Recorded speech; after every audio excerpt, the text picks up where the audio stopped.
हूं और दिल से करता हूं कि सबसे छोटी बेटी मेरी 12 रबीउल अव्वल 11 के बाद जो रात आती है, आज से 25-26 साल पहले मैं अबू धाबी में था। मलिक सरफराज साहब के घर में मीलाद शरीफ पढ़ रहा था,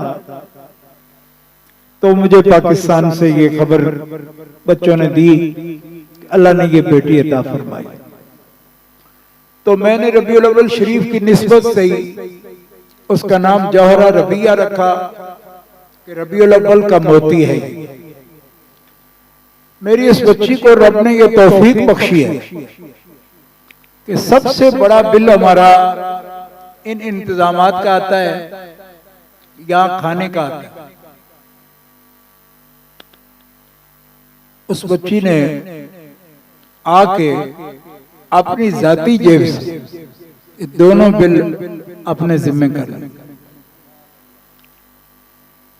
मैं ईमानदारी से इसलिए कह रहा हूं कि जब हम 100-200 वाले का भी ऐलान करते हैं तो जिसको रब ने तौफीक बख्शी और ये बेटी है, सबसे छोटी है, और इतना बड़े काफिले के साथ जो बेटी आई है मरकज फातिमिया से, इतना बड़ा काफिला लेकर, वो 2 बेटियों से छोटी है और वो पूरी इस काफिले की निगरानी करती है। और उनकी वालिदा सालाना सफर वो सिर्फ इस मौका पर करती। छोटा पोता मेरा अली नाम है उसका, अली इरफान, तो तंग था कि ना जाएं, छोटा सा है 2 साल का, लेकिन इन्होंने कहा कि हम बहुत से मौके पर नहीं जाते, लेकिन इज्जत रसूल व बतूल कॉन्फ्रेंस में जरूर आ जाते। इसके अलावा मुख्तलिफ शहरों से पूरे काफिले आते हैं। खास तौर पर मैं जिक्र करूंगा, हमारी जमात के सरबराह थे पंजाब के सैयद पीर सैयद अमानत अली शाह साहब गर्देजी, उनके बेटे हसनैन सैयद हसनैन गर्देजी गुमन के शरीफ से आए, लेकिन उनकी वालिदा मोहतरमा हमारे मरकज फातिमिया के बाद जहां सबसे बड़ा काफिला मुनज़्ज़म तौर पर यहाँ आता है, सैयद अमानत अली शाह साहब रहमतुल्लाह ताला अलैह गर्देजी नक्शबंदी मुजद्दिदी, उनकी अहलिया मोहतरमा और सैयद हसनैन शाह साहब की वालिदा दूसरे बड़े काफिले का ख्वातीन का हमेशा एहतमाम करती हैं। तो मैं जहां सिंध से हर साल सैकड़ों लोग आस्ताना आलिया बरचोंडी शरीफ से, कई अजला से आते हैं, और मैं किस जबान से आप लोगों का शुक्र अदा करूं कि किसी को नींद भी आती है, कोई पांव सामने कर लेता है, कोई किसी तरह बैठता है, लेकिन दरगाह आलिया बरचोंडी शरीफ के ये खुद्दाम जो है, इससे बहुत सख्त मौसम में भी जो लोग जम के बैठे रहे वो बरचोंडी शरीफ के फुकरा थे। अल्लाह आपको जज़ाए कामिल, हम दुआ कर सकते हैं, दुआ भी पीर से ही करेंगे। उनकी जो सेहत है, जो उम्र का तकाजा है इस वक्त, वो हमारे सामने है, लेकिन अल्लाह ताला ने उनको ये तौफीक बख्शी है कि वो जितना भी सफर करना पड़ता है जमात के लिए, इस्लाम के लिए, दीन की दावत पहुंचाने के लिए करते हैं। दिन को भी प्रोग्राम था, हजरत ने खत्म नबूवत के सिलसिले में रखा हुआ था नजरिया पाकिस्तान ट्रस्ट में, मैं भी हाजिर हुआ था, सारी रात से तशरीफ फरमाए। और वो अमीर हैं, और मैं सिर्फ ये कहूंगा कि किसी ने अमीर पहचानना हो तो अमीर वो नहीं होते किसी पर हिट नहीं करता, अपने आराम के लिए डब्बे में बैठकर, एक शीशे के डब्बे में बैठ जाएं, बस हमारे ये काम है। अमीर अल्लाह के फजल करम से किए हैं, और न सिर्फ किए हैं, इनके वालिद, इनके दादा, इनके परदादा, पूरा जिंदा किरदार अल्लाह के वली का उन्होंने करके दिखा दिया। बात वो होती है जो अमली होती है। आज ये उनके जानशीन है, हमारे कायदे, और ये कायद इनको कायदे अहले सुन्नत ने नाम तजवीज किया और 3000 की शूरा ने इसको पास किया। ये खुद ऐसे नहीं बन गए। मैं आप आशिकाने मुस्तफा की अजमत को सलाम पेश करता हूं। हर जगह से काफिला है, गाड़ियां लेकर आए, पंजाब, पूरे पंजाब से लोग आए, दूर दराज से आए और आजाद कश्मीर से आए। आपके सामने प्रोग्राम सारा सादात आए हैं, मशाइख आए हैं, उलमा आए हैं, मुआयदीन आए हैं, तुलबा आए हैं, मजदूर भी आए, जो किराया नहीं ले सकते वो भी आए, उनकी जगह जिन्होंने किराया उनका भराया वो लोग भी आए। और अल्लाह ताला से कोई नेकी किसी की ना छुपी हुई है, और अल्लाह मोहसिनीन के अजर को जाया नहीं फरमाता, ये उसका अपना। और बस यही मैं अर्ज करना चाहता हूं कि यह सिलसिला अल्लाह ताला तौफीक दे दोस्तों को, मुल्क से, बैरून मुल्क से भी, हर जगह से भी दोस्त देख रहे हैं। सारी रात का प्रोग्राम उन्होंने देखा है, तकरीरें बहुत हुई हैं, 1,00,000 1.5 लाख से भी ज्यादा तकरीरें रिकॉर्ड पर हैं। तकरीर करना है सिर्फ मकसद नहीं। देखें, इन उलमाए किराम ने और आशिकाने मुस्तफा ने जो कुछ बयान किया है, यही तकरीर है ना। और मैं अल्लाह का शुक्र करता हूं कि ये उलमाए अहले सुन्नत जो है, ये जब बयान फरमाते हैं तो तायीद होती है। ये मुफ्ती आजम हिंद हजरत शाह मुस्तफा रज़ा खान साहब का फरमान है। मेरे वालिद साहब ने उनसे अर्ज की कि हुजूर आप इतने बड़े आलिम हैं और उस्ताद हैं, मुफ्ती आजम हैं, तो बरेली शरीफ के जलसे पर बाहर से उलमा आते हैं तकरीर के लिए, आप खुद ही फरमा दिया करें। तो फरमाने लगे, मेरे वालिद साहब फरमाते थे कि हज़रत मुफ्ती आजम हिंद ने फरमाया शाह मुस्तफा रज़ा खान ने कि उलमा बाहर से इसलिए नहीं बुलाते कि हम यहाँ कर नहीं सकते बयान। उलमा सिंध हिंद तक आते हैं, और उसका फायदा ये है कि मुसलमानों को तसल्ली रहती रहे कि हर जगह के जो अहले सुन्नत उलमा हैं उनका यही अकीदा है जो हमारे मुर्शिद का अकीदा है। ये ना समझे रखें कि मुर्शिद अपनी मर्जी से मसला कर देता है। जब दूर दराज से आकर उस मसले की तायीद हो तो ये तरबियत हो रही है कि मुर्शिद चाहे आपका मुर्शिद है लेकिन जाती बोली नहीं बोलेगा। जो जाती बोलेगा वो दीन का काम क्या करेगा। और सिंध से पूरी दुनिया से उलमा उसकी तौसीक करेंगे तो ये तस्दीक से मजीद यकीन बढ़ेगा दोस्तों। तो किसी ने अगर एक पाई भी दी है और किसी ने अगर पाकिस्तानी रुपयों में मिलियन भी दिए हैं, क्योंकि मैंने बताया ना आपको जो बड़े सबसे 2 बिल हैं वो सिर्फ सबसे छोटी बेटी ने दे दी। मैंने उसको कहा भी नहीं, मैंने बल्कि ये भी कहा कि अगर ऐसी कोई मुश्किल है तो ना करें। उन्होंने कहा नहीं, मैंने ये ज़हन में रखा हुआ था और आप इसको कबूल करें। मैं करोड़ों हा मर्तबा एक रुआ भी शुक्र अदा करे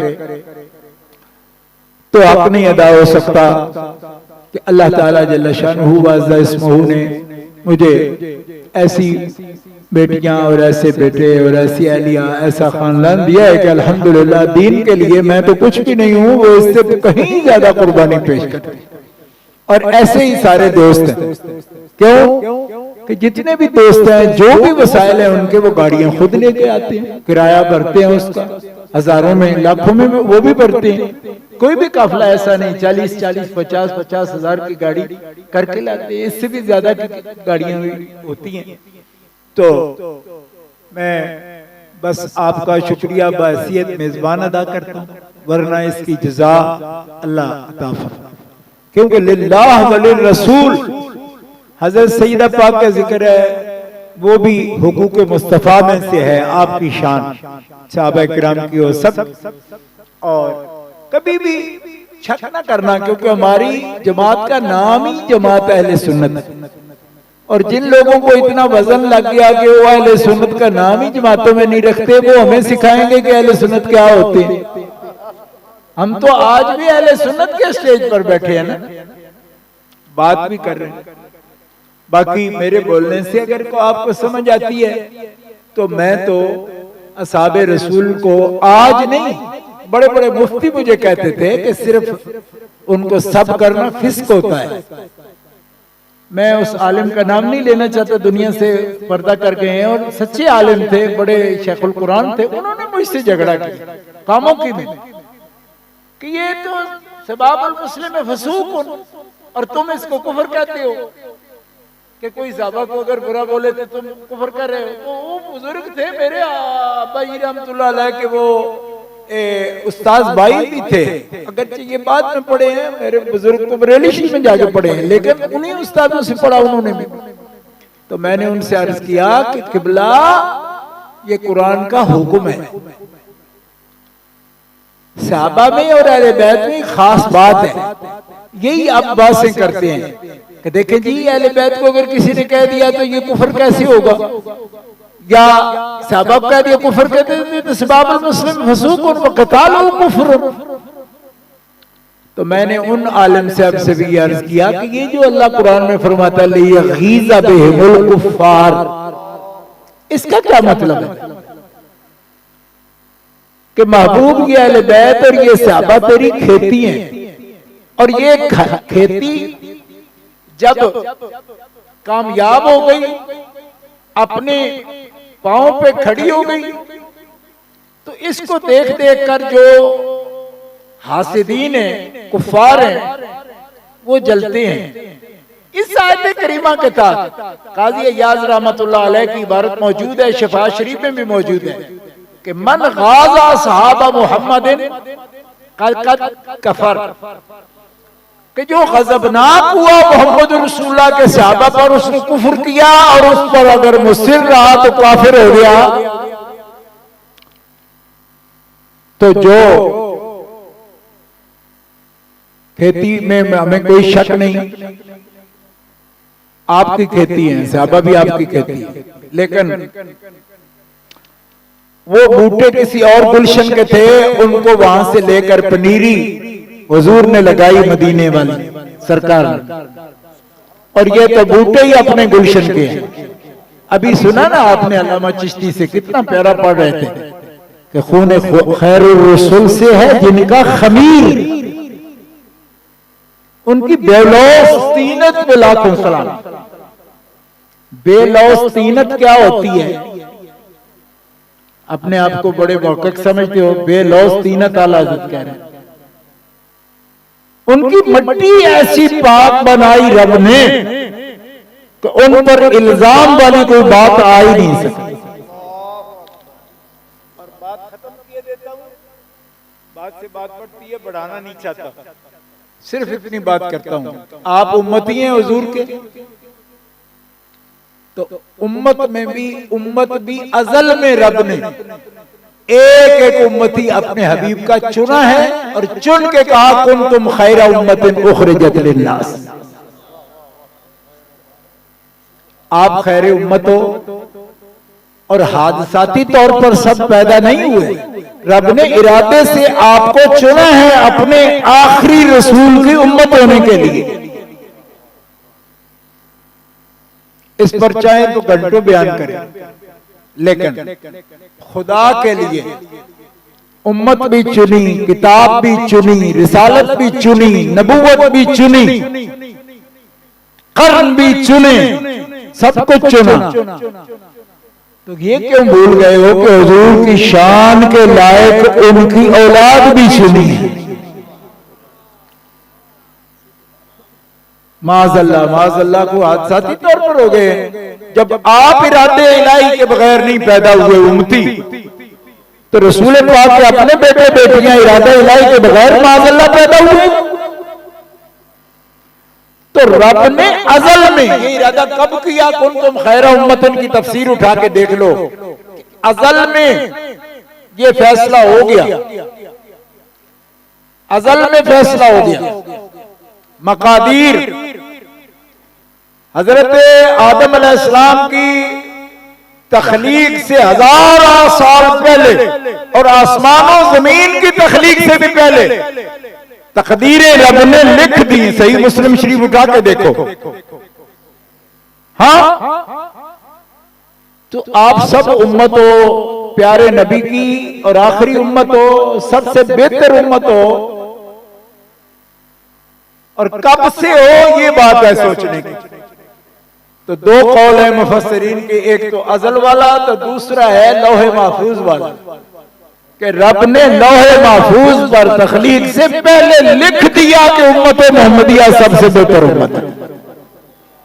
तो जिसकी उम्मत मुंतखब, जिसके सहाबा मुंतखब, जिसका कुरान मुंतखब सारी किताबों में से, जिसका दीन मुंतखब, जो खुद मुस्तफा मुंतखब सारे रसूलों में से, यारो उनकी जो औलाद उनको बख्शी है, लफ्ते जिगर दिए हैं। तो रब तआला ने सारे अंबिया की औलादों में से वो शान वाली औलादें हैं उनकी, ईमान वाली औलादें, तो उनमें से सबसे ऊपर नस्ब जिस औलाद का रखा है, जिनके बाप हैं जनाब मोहम्मद रसूलुल्लाह, ये रब का अजली फैसला है।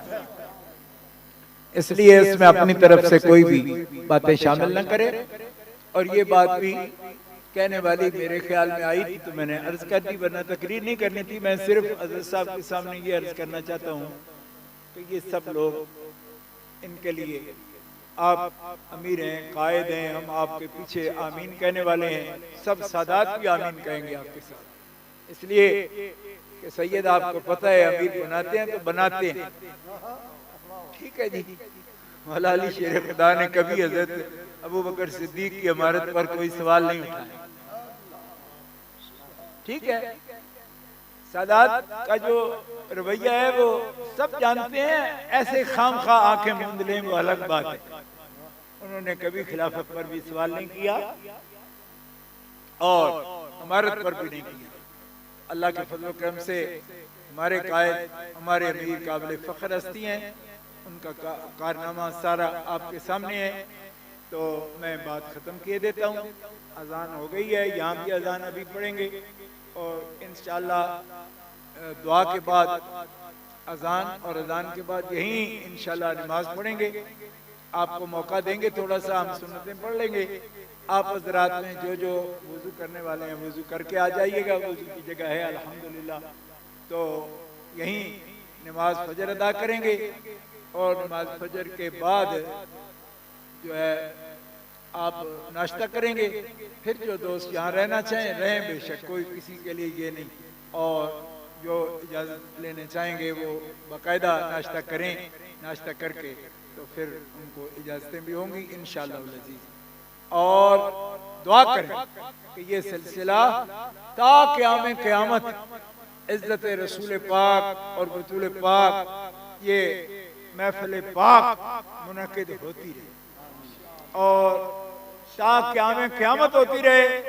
और जो लोग मुखलिसाना इसके साथ सही करते हैं, इसके लिए सब कुछ जरूरी होता है, वक़्त की कुर्बानी। देखिए ये सारा सजाना पंडाल, कितने वर्कर हैं जिन्होंने सारा काम किया। तो अल्लाह से, अल्लाह वहदहू ला शरीक, खालिक व मालिक से कोई चीज़ छुपी हुई नहीं। वो सब की नीयतों को हाल जानता है। और जितने जितना सही किसी ने की, खून पसीना एक किया है, सब उसके सामने है। हजरत दुआ करते हैं, हम उनके साथ आमीन में शामिल होंगे। हमारी अकीदों के लिए भी दुआ करेंगे, अमल साले के लिए